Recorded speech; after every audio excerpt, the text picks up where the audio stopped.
At the weekend, a 28-year-old Polish man was chased up this street in Harlow, Leeds by a large gang of teenagers. When they caught him, 2 of them attacked. The rest watched. He was badly beaten in what police are describing as a hate crime. Worrying echoes of what happened to Arek Joswicz in Harlow. These the cases we hear about. Today, the Polish consulate in the northwest told us of a marked spike in reported hate crime since the referendum, and said even with the increase, it still represents just a fraction of the actual abuse. What does it actually feel like being on the receiving end of racism? In Harlow, Leeds, we're about to find out. You sound proper Yorkshire.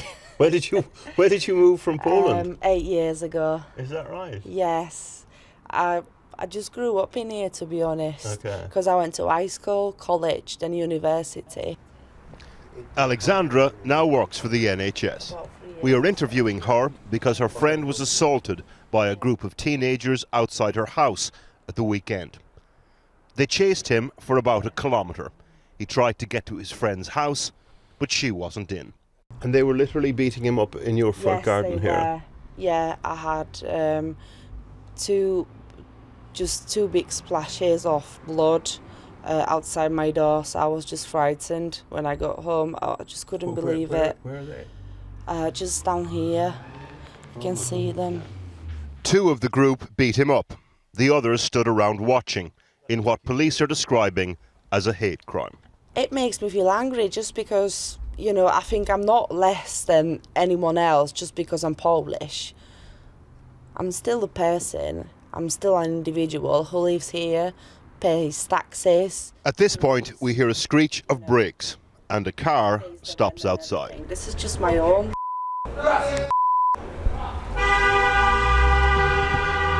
What was that? I don't know. I have no idea. A group of youngsters listening to a conversation in a car. They just shouted out, Yeah. Polish grass. Yeah. Is this something that you've experienced before in any way, or Yeah. in what way? What do you mean? We had stones being thrown at our windows, and I've been sweared at many times. Alexandra decides to call the police. How many? Around 5. 4 or 5, yeah. 4 or 5. Yeah.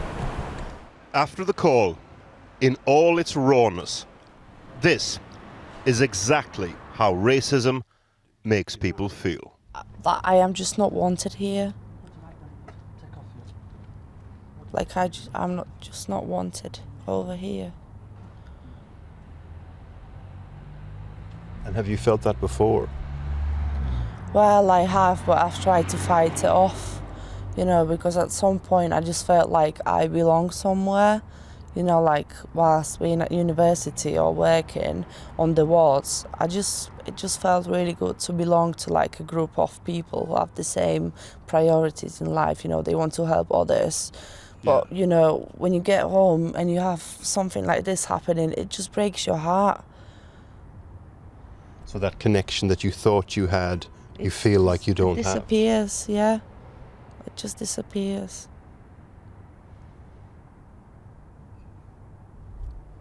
But has it though, Alexander? Because there's lots of really good people as well, isn't there? And there's lots of, all the work that you've put in, the hours you've put in, that's not gone away, is it?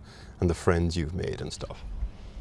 Yeah, well, it's true, but, if I feel unsafe, what's the point in believing in something that, you can't even convince yourself of? I don't feel safe anymore.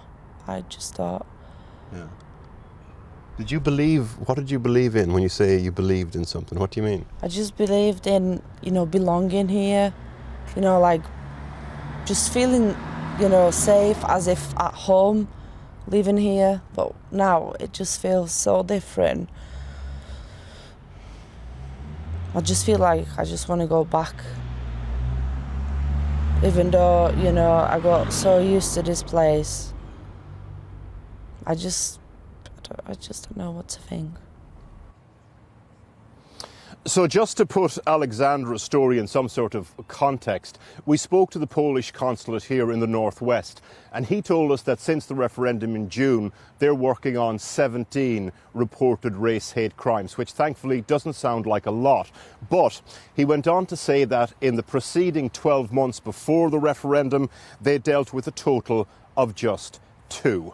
The other thing that's striking here in Leeds and also in Harlow over the last fortnight was that almost every single Polish person you talk to has either a story of their own or the story of a friend or a relative of racial abuse. So there's a real dislocate between those personal experiences on the ground and that which is reported to the police.